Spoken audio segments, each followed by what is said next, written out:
Habitualmente, quando contemplamos uma radiografia médica, existe ali uma expectativa inerente de precisão e de conforto. É um processo quase puramente mecânico, não é? Há uma dor, faço o exame, a imagem revela aquela linha branca e irregular no osso. E o médico apenas aponta para o ecrã. Exato. Aponta para o ecrã e declara: aqui está o problema. Está fraturado ou não está? A mente humana aprecia profundamente que as falhas sejam visíveis, mensuráveis e, acima de tudo, facilmente categorizadas. Mas, Mas e quando a fratura não está num osso? precisamente, e quando abandonamos a segurança da medicina e entramos no domínio denso da teologia dogmática e da vida interior, subitamente essa máquina de raio-x revela-se manifestamente insuficiente. O diagnóstico torna-se infinitamente mais profundo e, confesso, bastante mais perturbador. Sem dúvida, fica muito mais complexo. É exatamente essa radiografia existencial que vamos fazer hoje neste nosso mergulho profundo. Vamos analisar os textos da Paixão de Cristo. E para que fique claro desde o primeiro instante, não vamos fazer uma leitura neutra ou distante. Claro que não. Vamos mergulhar num denso acervo de notas teológicas e pastorais que brotam diretamente do coração da tradição católica. A missão deste encontro não é relatar um evento histórico guardado no pó dos séculos. E essa distinção que fazes é o alicerce de tudo o que vamos explorar. Ler os textos sagrados com a lente da tradição da Igreja, iluminados pela sabedoria patrística e pelo magistério de figuras como São João Paulo II ou o Papa Bento XVI, exige de nós uma postura radicalmente diferente. Exige um envolvimento total. Absolutamente total. Não estamos perante um documento antigo que se analisa num laboratório. A teologia católica da Paixão exige o compromisso da vida inteira. É uma análise que, no fundo, nos lê a nós enquanto tentamos lê-la a ela. E é precisamente aí que lançamos a grande premissa deste nosso encontro. Para quem nos acompanha, o problema central da Paixão não é um inquérito forense sobre o que fizeram a Jesus de Nazaré há 2 milénios. A questão é outra. A pergunta suprema que deve ressoar no íntimo de quem nos escuta é uma interpelação muito mais cortante. Onde estou eu na Paixão? Uma pergunta que muda tudo. Muda por completo. A partir do momento em que deixamos de ser espectadores e passamos a participantes, a perspectiva inverte-se. E para iniciarmos esta radiografia, proponho que fixemos a nossa atenção num momento talvez mais dilacerante e incompreendido do Calvário. O grito no Gólgota. O famoso clamor da cruz. Exato. O Evangelho de São Mateus relata que, às 3 da tarde, Jesus clama: meu Deus, por que me abandonastes? Ora, para uma mente moderna, escutar isto soa a um colapso total. Soa a desespero. Soa a puro desespero. Parece a prova empírica de que a própria divindade cedeu perante a esmagadora dor humana e que, no fim, reinou a falha. Mas repara como essa percepção imediata, embora compreensível do ponto de vista puramente humano, falha na captação do mistério. Falha redondamente. O que é teologicamente fascinante aqui é que não há qualquer perda de fé. Absolutamente nenhuma. Nenhuma perda de fé, mesmo com aquelas palavras tão duras. Sim, nenhuma. Para compreendermos este momento com rigor exegético, temos de reconhecer que Jesus não está a proferir um desabafo aleatório de agonia. Ele está a citar a primeira linha do Salmo 22. O Salmo 22. E na tradição judaica isso tem um peso específico, não é? Só tem um peso monumental. Invocar as primeiras palavras de um salmo para um judeu do século I é a forma de evocar a sua totalidade. É rezar o salmo inteiro. E se lermos esse texto sagrado até ao fim, percebemos que, embora comece com uma terrível constatação de abandono... Sim, o tal "porque me abandonastes"? Exatamente. Embora comece aí, o salmo termina num formidável cântico de confiança cega e de vitória. Termina a garantir que todos os confins da terra voltarão para o Senhor. Ou seja, no auge absoluto do suplício, Jesus não está a desesperar, ele está a rezar. Mas espera, isso levanta uma questão ainda maior, para quem tenta decifrar a teologia deste momento. Ele poderia ter escolhido qualquer outra oração. Claro. Podia ter recitado um salmo de puro louvor ou de poder mastático, porque escolhe ele precisamente as palavras que articulam a ausência, o vazio e o abandono. Porque ele está a assumir de forma integral a dor de toda a humanidade. E para explicar como isto funciona, a teologia utiliza um conceito estruturante chamado kenose. A kenose, o esvaziamento. Exatamente. Kenose significa um esvaziamento total. Pensemos nisto de forma prática. É como se Cristo pegasse na sua glória, na consolação divina, na própria presença sensível de Deus Pai e esvaziasse tudo isso de si mesmo até à última gota. É um despojamento radical. Radicalíssimo. Ele entra voluntariamente naquilo a que a tradição mística, pela voz de São João da Cruz, chama de a noite escura. São João Paulo II descrevia este momento de uma forma brilhante como a entrada de Cristo na solidão metafísica do homem sem Deus. A solidão metafísica. Que expressão densa. É densa, mas muito real. Ele assume o nosso vazio mais aterrorizador para que, a partir desse momento histórico, sempre que um ser humano se sinta absolutamente sozinho e abandonado no meio do sofrimento, encontre lá Deus. Ou seja, Deus já lá está à nossa espera no fundo do poço. Precisamente. Ele experimenta o abandono para que a humanidade nunca mais tenha de caminhar verdadeiramente abandonada. É uma ideia absolutamente avassaladora. Ele ocupa, de forma literal, o espaço do nosso vazio. E o que torna esta leitura evangélica tão rica é que este esvaziamento interior não fica circunscrito à alma de Cristo. Há um momento em que a narrativa ganha, digamos, proporções cósmicas. Sim, a manifestação exterior desse vazio. Exato. O texto diz-nos que as trevas cobriram toda a terra, desde o meio-dia até às 3 da tarde. E, claro, a nossa tendência contemporânea é tentar racionalizar isto. A meteorologia entra em ação. Pois pensamos sempre que foi um eclipse solar que calhou a acontecer ali, ou achamos que é apenas um evangelista a usar um efeito literário, dramático. Mas o peso destas trevas vai muito além da física. Sem dúvida. Na matriz simbólica das Escrituras, as trevas nunca são um conceito neutro ou apenas a ausência física de luz. Elas significam, desde o livro do Gênesis, o caos primordial, o pecado e, essencialmente, a recusa da luz, que é o próprio Deus. E como é que isso se liga a este momento específico do Calvário? As nossas fontes trazem à tona o pensamento extraordinário do Papa Bento XVI sobre este preciso momento histórico. Ele defende que as trevas exteriores que escurecem o Calvário materializam as trevas interiores de um mundo que tomou a decisão consciente de matar o seu Criador. Uma correspondência entre a alma da humanidade e o cosmos. Sim, exatamente.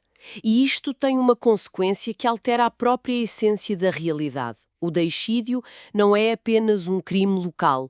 Quando o homem decide que pode extinguir a fonte da vida, a luz natural desaparece, porque a verdade foi rejeitada. É uma relação de causa e efeito espiritual impressionante. Se o Sol ilumina o mundo físico, Deus ilumina a bússola interior. Ao expulsar um, perde-se inevitavelmente o outro. Precisamente. E a consequência trágica que Bento XVI aponta é a desorientação total. Um mundo que rejeita a verdade precipita-se no caos. E não precisamos de pensar nisto apenas em termos cósmicos, no ano 33. Pensemos no impacto real que o pecado tem sobre a vida cotidiana contemporânea. Na nossa vida de todos os dias. Sim. Quando, nas nossas escolhas diárias, empurramos Deus para fora do nosso horizonte moral, entramos numa noite escura autoimposta. As trevas do Calvário espalham a escuridão de qualquer sociedade ou de qualquer coração humano que tenta viver de forma autossuficiente. Sem o seu centro gravitacional. Sem o centro, perde-se a capacidade de distinguir o norte do sul, o bem do mal. Isso conduz-nos de forma muito orgânica a um dos maiores paradoxos de toda a narrativa da paixão. Se a humanidade rejeita Deus com tamanha violência, mergulhando-se deliberadamente nestas trevas desorientadoras, como é que Deus reage? Essa é a questão que escandalizou o mundo. Porque, à luz da lógica humana mais básica, seria de esperar fogo do céu, um julgamento imediato, uma demonstração esmagadora de poder para restaurar a ordem pela força. E, no entanto, a resposta divina é uma vulnerabilidade tão radical que chega a ser, digamos, ofensiva para quem assiste. É um escândalo. O que me faz recordar aquela provocação cortante da multidão ao pé da cruz. Salvou os outros e não pode salvar-se a si mesmo. Quando olhamos friamente para os factos terrenos, a multidão parece ter razão. Parece que sim, estão a constatar um facto. Ele está ali, pregado, sem se defender. Mas há aqui uma cegueira estrutural quanto ao propósito de tudo isto, não há? Há uma cegueira total. A multidão profere uma verdade histórica. De facto, ele não se está a salvar. mas falha redondamente na compreensão daquilo a que chamamos soteriologia. A trilogia da salvação. Exato. O modo como a nossa salvação é efetivamente operada. Se Jesus utilizasse o seu poder divino infinito para arrancar os pregos, descer da cruz e aniquilar os seus inimigos, ele salvaria a sua vida terrena, sim. Mas não salvaria o mundo. Mas não salvaria o mundo. Santo Agostinho sintetizava esta realidade dizendo que a cruz não é de modo algum sinal da impotência de Deus, é a manifestação suprema e irrefutável da sua forma de amar. E isso entra em choque frontal com a nossa mentalidade, não é verdade? O nosso imaginário está completamente formatado para exigir poder. Se alguém nos ofende, queremos ter o poder de ripostar. Queremos justiça imediata. Exigimos demonstrações de força, de dominação. É assim que o ser humano opera. Exato. O ser humano entende a grandeza através da capacidade de subjugar o outro. Mas Deus subverte a própria arquitetura do poder. Ele escolhe salvar a criação através da entrega e do amor que absorve o sofrimento. Absorve o mal. Sim, a verdadeira omnipotência divina não se revela na capacidade de destruir quem erra. Revela-se na força incomensurável de amar incondicionalmente, absorvendo a máxima maldade que o mundo pode infligir e devolvendo apenas misericórdia e perdão. É um poder que o mundo simplesmente não consegue codificar. É a aniquilação completa da nossa visão mundana. E é perante esta vulnerabilidade de Deus que a tal radiografia existencial de que falávamos no início se torna inevitável para quem escuta. Porque todos nós estamos representados naquelas figuras. Completamente. Se olharmos atentamente para as personagens históricas que rodeiam a paixão, percebemos rapidamente que elas não são meras figuras presas num relato da antiguidade. Elas são arquétipos espirituais perfeitamente vivos em nós. Cada uma daquelas figuras é um espelho desconfortável. Muito desconfortável. Vamos analisar isto em detalhe. Começando logo por Judas.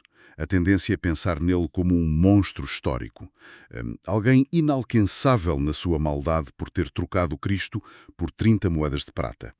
Mas se formos honestos, a traição de Judas é a imagem crua de cada momento em que nós mercantilizamos a graça. Sem dúvida. É quando trocamos a nossa integridade, a verdade ou o nosso relacionamento com Deus por um benefício transitório. Seja uma promoção no trabalho, uma vantagem financeira ou a aprovação de um determinado círculo social. Totalmente. Sou obrigada a concordar. Judas representa o coração dividido. Ele conviveu com a verdade, mas preferiu gerir a sua vida segundo os critérios da utilidade imediata. E depois, no extremo oposto dessa aparente frieza calculista, temos Pedro.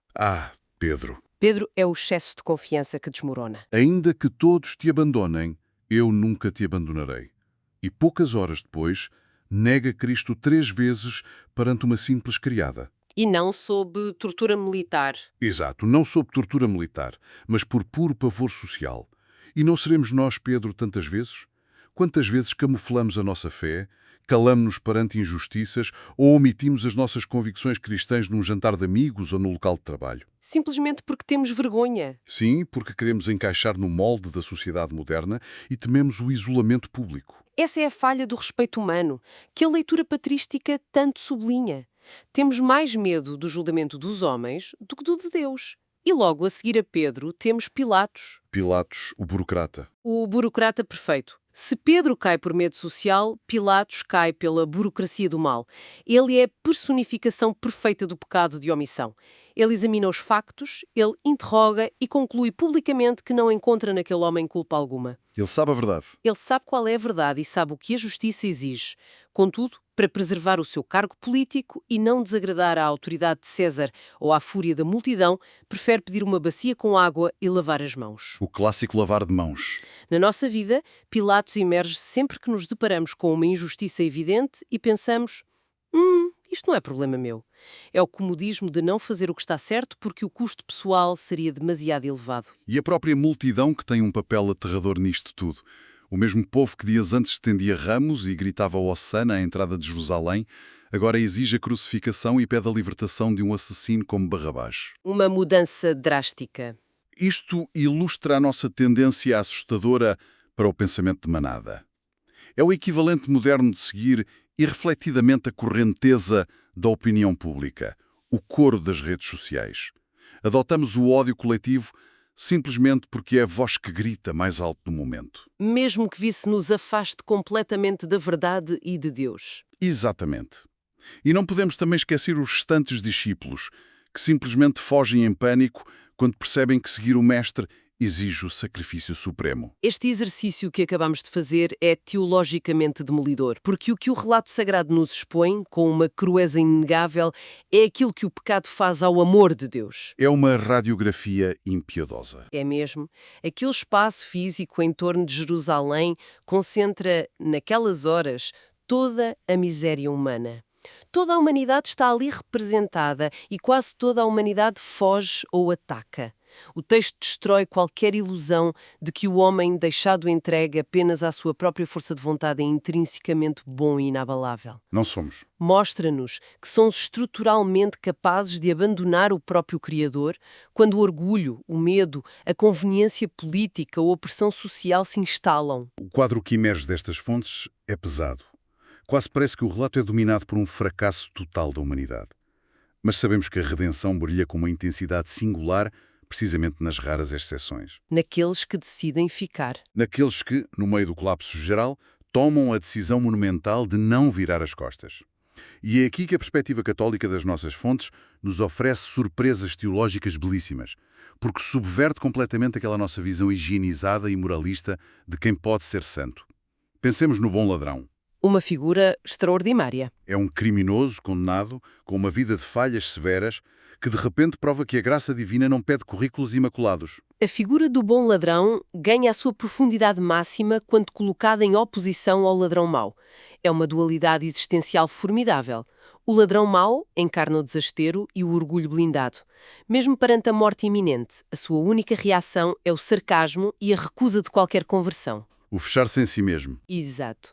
O bom ladrão, crucificado nas mesmas condições de tortura, faz um movimento oposto.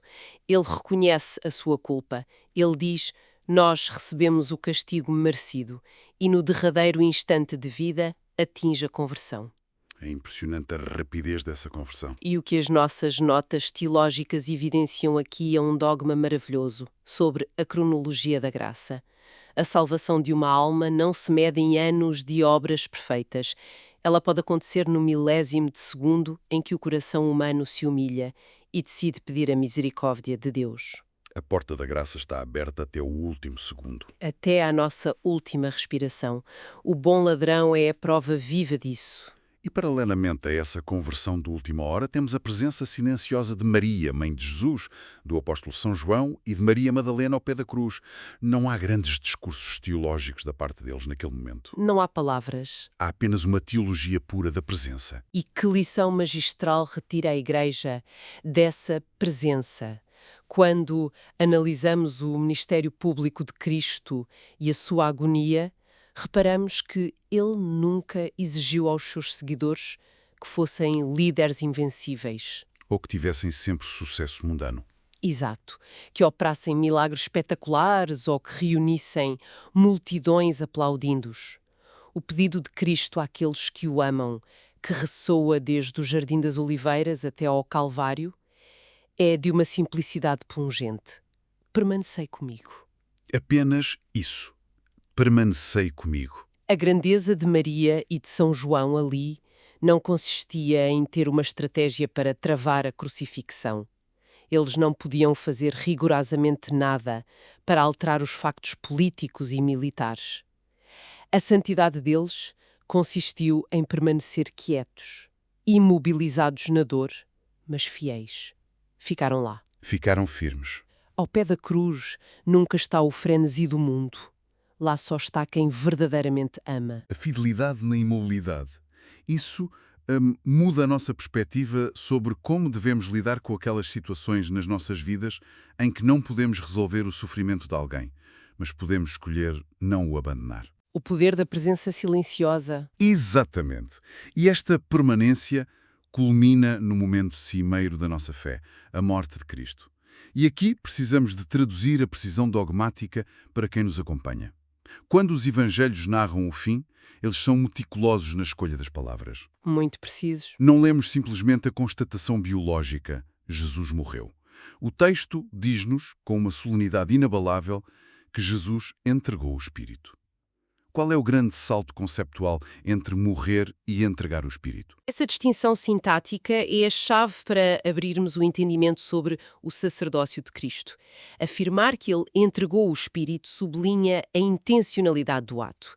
Jesus não é uma vítima passiva que acabou tragicamente esmagada pelas engrenagens da política de Jerusalém e da brutalidade militar de Roma. Não foi um mero acidente da história. De todo.